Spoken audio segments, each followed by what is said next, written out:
प्रिय छात्रों, मैं तेन सिंह, प्रवक्ता राजनीति विज्ञान, आप सभी 11वीं कक्षा के छात्रों का राजनीति विज्ञान की इस कक्षा में वीडियो के माध्यम से स्वागत करता हूँ। तो बेटा, पिछली जो वीडियो थी उसमें हमने अधिकारों के बारे में जाना। आज हम इस वीडियो के माध्यम से राज्य के जो नीति निर्देशक तत्व हैं उनके बारे में और जो हमारे मौलिक कर्तव्य हैं उनके बारे में जानने का प्रयास करेंगे। तो सबसे पहली बात यह है कि राज्य नीति निर्देशक तत्व हैं क्या। तो ये बेटा, राज्य के नीति निर्देशक तत्व जो हैं वो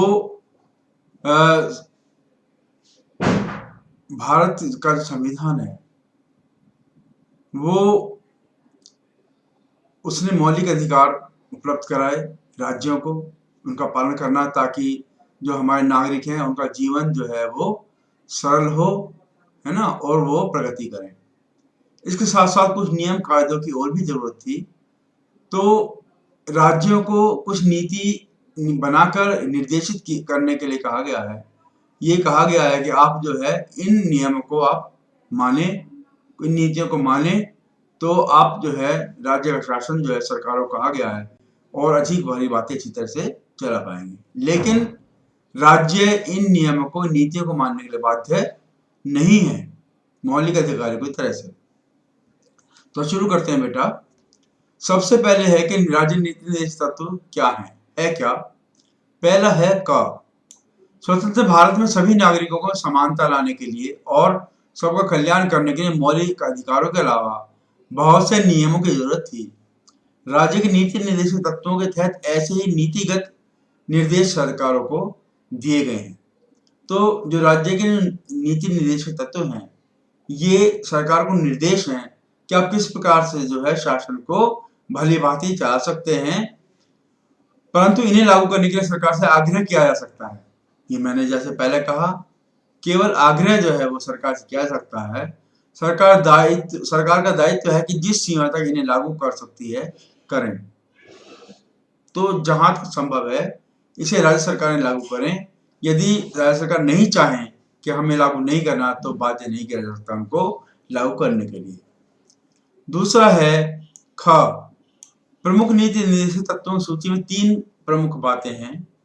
पहला, वे लक्ष्य और उद्देश्य जो एक समाज के रूप में हमें स्वीकार करने चाहिए। तो उन पे राज्य सरकारों को काम करना है। वो लक्ष्य, एम, उद्देश्य जो एक समाज के रूप में हमें स्वीकार करने चाहिए। नंबर 2, वे अधिकार जो नागरिकों को मौलिक अधिकार का लाभ मिलने चाहिए। ऐसा भी सरकार को यह सुनिश्चित करना है कि वे ऐसे अधिकार जो मौलिक अधिकार का लाभ है लेकिन नागरिकों को मिलने चाहिए, उन्हें जो है ये काम है राज्य का वो प्रदान करवाए। और तीसरा है वे नीतियां जिन्हें सरकार को स्वीकार करना चाहिए जनता के हित में, नागरिकों के हित में।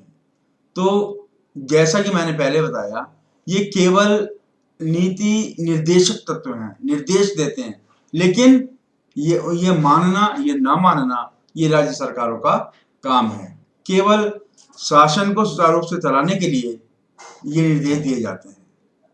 फिर है, देखिए मैंने पहले बताया था नागरिकों अधिकारों की बात की थी, तो फिर है कर्तव्य।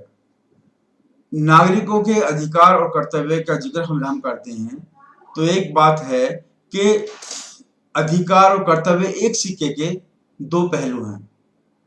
जहां अधिकार है वहां कर्तव्य भी है और जहां कर्तव्य वहां अधिकार भी है। देखिए, जो राज्य सरकार के अधिकार हैं, जो नागरिकों के अधिकार हैं, वो राज्य सरकार के कर्तव्य हैं, सरकार उनको करेगी।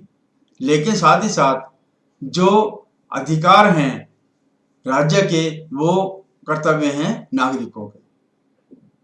तो ये आपसी आदान प्रदान है।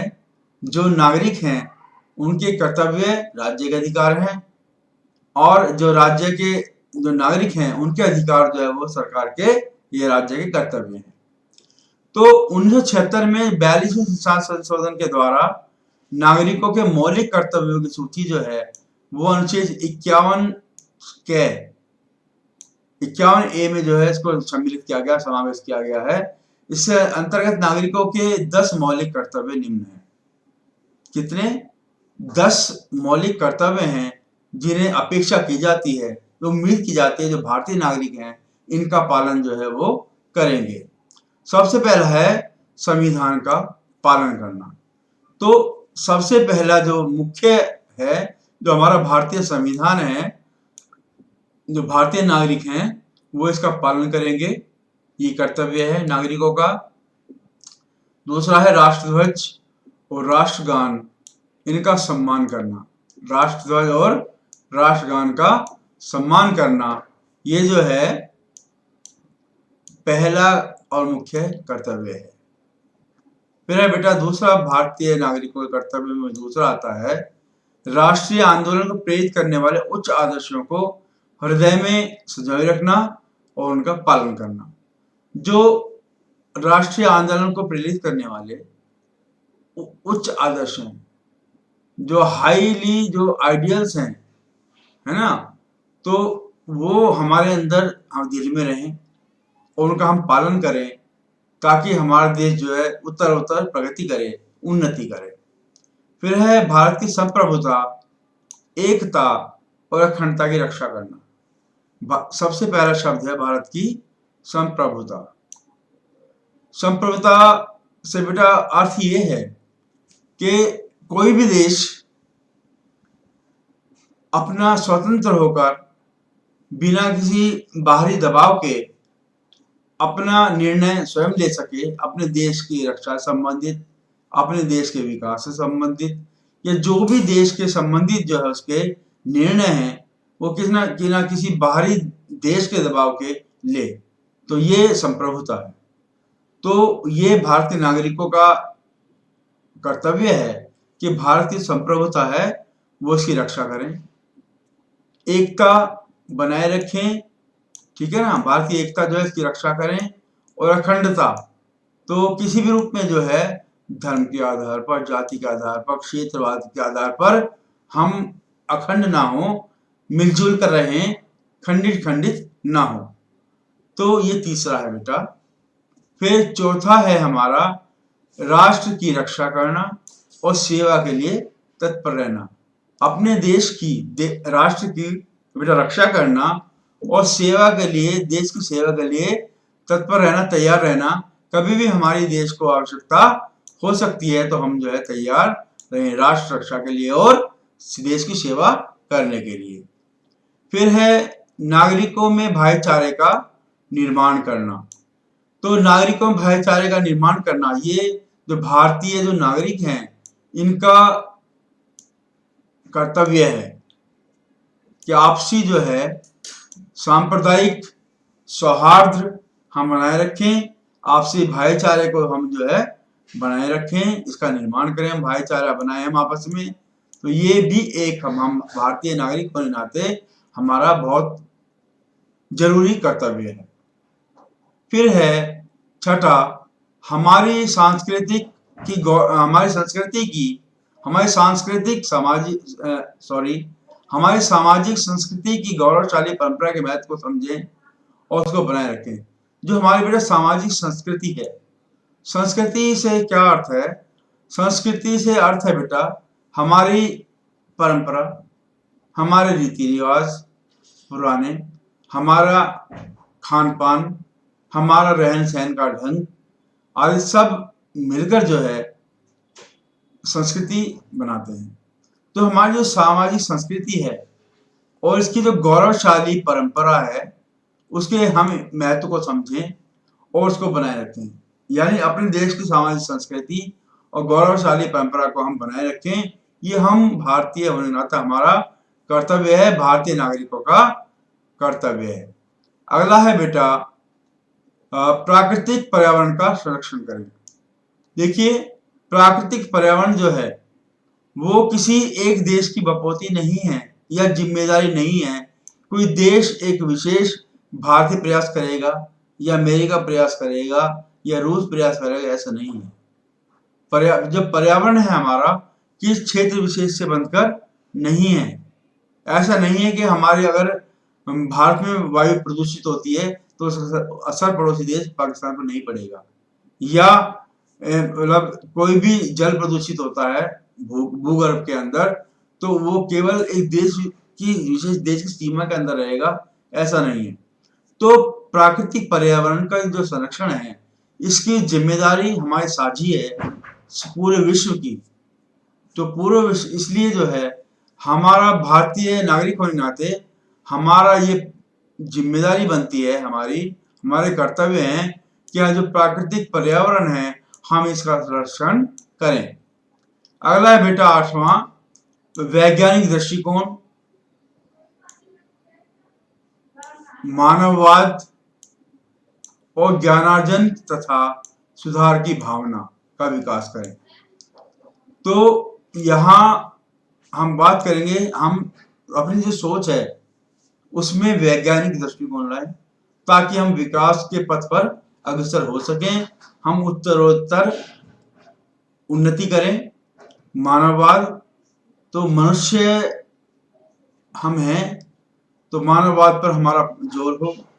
और ज्ञानार्जन, हम ज्ञान प्राप्त करने की ओर जो है कदम बढ़ाएं, हम इच्छा रखें, हम उत्तरोत्तर दिनों दिन ज्ञान प्राप्त करें, ज्ञान अर्जन करें, तो सुधार की भावना का विकास करें। हम किसी भी कार्य में सुधार की भावना का जो है विकास करें, ये हमारा जो है भारतीय नागरिक होने के नाते कर्तव्य है। अगला है बेटा 9वां, सार्वजनिक संपत्ति को सुरक्षित रखें। तो सार्वजनिक संपत्ति को सुरक्षित रखें, स्वच्छ भारत अभियान को सफल बनाएं और हिंसा से दूर रहें। तो इसके बेटा 3 मुख्य बिंदु हैं कि सार्वजनिक संपत्ति जो है हमारी, उसे सुरक्षित रखें, चाहे कोई धरना हो, प्रदर्शन हो। आपने देखा होगा कुछ लोग जो सार्वजनिक संपत्ति को नुकसान पहुंचाते हैं, तो हमारा भारतीय नागरिक होने के नाते ये फर्ज है, कर्तव्य है कि हम भारतीय जो सार्वजनिक संपत्ति है उसको सुरक्षित रखें और स्वच्छ भारत अभियान को सफल बनाएं, भारत की स्वच्छता में अपना योगदान दें जितना हो सकता है, और हिंसा से दूर रहें। तो यह भी हमारा कर्तव्य बनता है। अगला है बेटा 10वां, व्यक्तिगत और सामूहिक गतिविधियों के सभी क्षेत्रों में उत्तरोत्तर जो है हम बढ़ने का प्रयास करें।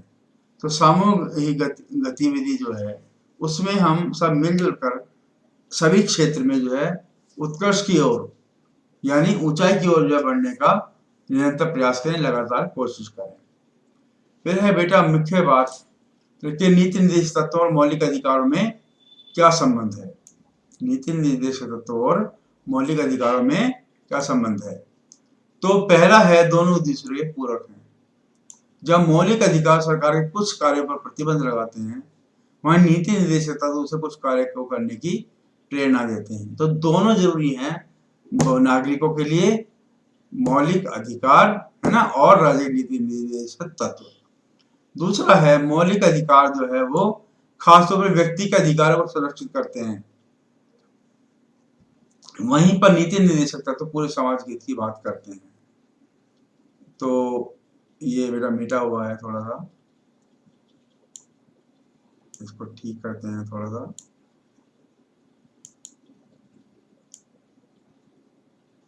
ये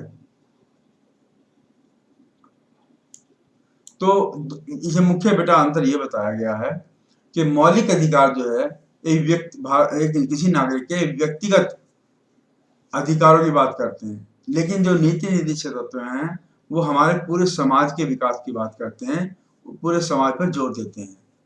फिर है बेटा नीति निर्देशक तत्व और मौलिक अधिकारों में अंतर। इनमें डिफरेंस क्या है बेटा, अंतर क्या है?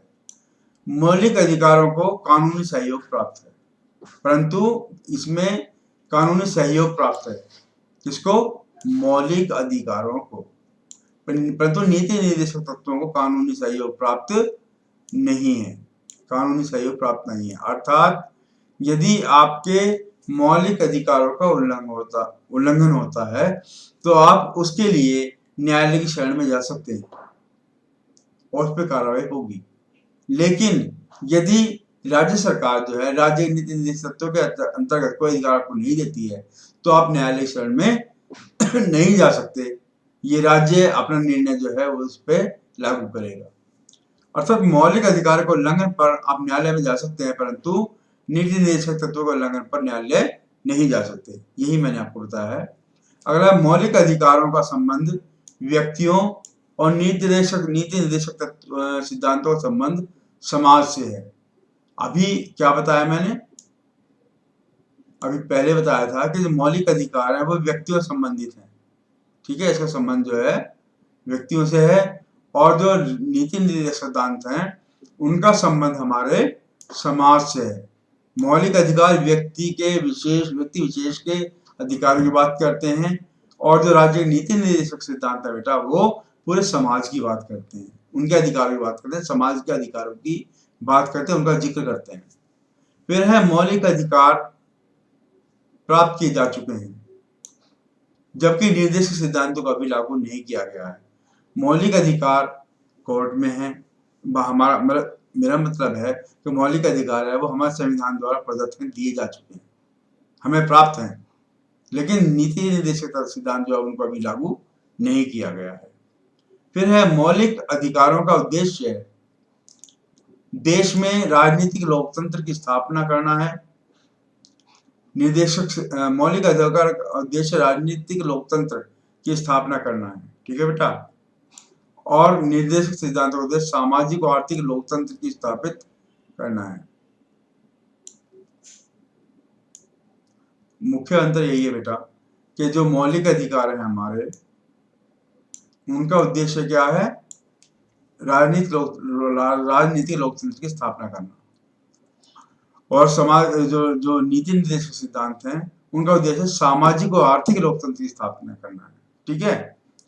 फिर अगला है मौलिक अधिकार व्यक्ति के कल्याण को बढ़ावा देते हैं, निर्देशक सिद्धांत समुदाय कल्याण को बढ़ावा देते हैं। वही बात जो है दोबारा दोहराई गई है कि मौलिक अधिकार जो है हमारे, ये व्यक्ति के कल्याण को बढ़ावा देते हैं, एक इंडिविजुअल व्यक्ति विशेष के जो है कल्याण को बढ़ावा देते हैं, जबकि जो नीति निर्देशक सिद्धांत है हमारे समाज के वो समुदाय के कल्याण को बढ़ावा देते हैं, यानी पूरे समाज को जो है बढ़ावा देने की बात करते हैं हमारे समाज के नीति निर्देशक सिद्धांत। तो यही मुख्य अंतर है बेटा। मौलिक अधिकार व्यक्ति के कल्याण को बढ़ावा देते हैं और निर्देशक सिद्धांत जो है वो समुदाय कल्याण को बढ़ावा देते हैं। तो बेटा ये जो आपका पाठ है वो पूरा जो है हो गया है भारतीय संविधान और अधिकार। तो उम्मीद करता हूँ कि आपको इससे लाभ मिला होगा और सब कुछ समझ में आया होगा। फिर भी यदि कोई परेशानी है आपको तो आप निश्चिंत होकर आप मुझसे या अपने किसी भी राजनीति विज्ञान के अध्यापक से पूछ सकते हैं। सभी जो है आपके जो है पूरा सहयोग देंगे और आपको जो भी आपकी क्वेरी है, जो भी प्रश्न आपके मन में उठते हैं, उनका समाधान करने का प्रयास करेंगे। और उम्मीद यही करूँगा कि आप जो है कोरोना के काल में अपने समय को देखते हुए बाहर जाने पर मास्क का प्रयोग करेंगे और जो सोशल डिस्टेंसिंग है और फिजिकल डिस्टेंसिंग है, जो शारीरिक दूरी है, उसको बनाए रखेंगे ताकि ये जो रोग है इसकी चपेट में आप ना आए। तो इसी उम्मीद के साथ मैं फिर उपस्थित होऊंगा अगली वीडियो लेकर कि आप जो मेहनत करेंगे, तथा अगली वीडियो आने तक आप सभी स्वस्थ रहें, मस्त रहें। और तब तक के लिए मेरी ओर से जो है आप सभी के लिए टेंसिंग प्रवक्ता राजनीति विज्ञान का आपके लिए बहुत बहुत शुभ आशीष। धन्यवाद।